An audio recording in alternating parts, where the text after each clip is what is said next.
Треба ли да се носат мартинки на рацете како символ на здравје и среќа? Иако црквата вели дека верата и суеверието немаат ништо заедничко, исто како што и Бог нема ништо заедничко со ѓаволот, сепак граѓаните се со поделени мислења. Едни дека треба да носат бидејќи тоа е стара традиција, други не, оти црвената и белата преѓа не им значат ништо. Па за среќа, љубов, радост. Па става се на раката и на јаката тук. Зашо црвено, бело за убаво. Мартинки. На времето беше многу сега во младината е ептен понапредната. Не е како што е било порано. Па, белата си е бела, црвена си е црвена. Што ќе означува? Тоа е. Не. Според етнологот Бети Иванова, овој обичај има длабоки корени во македонската традиција.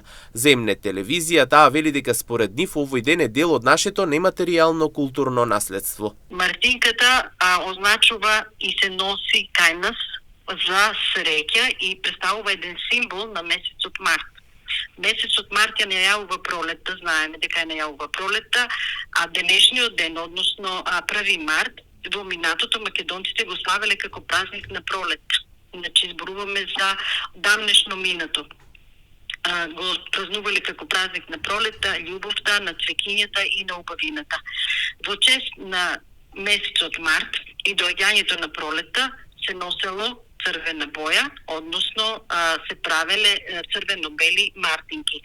Мартинката представува еден вид амајлија. Се носи на левата рака, најчесто се прави од волна, а боите си ја имаат својата символика.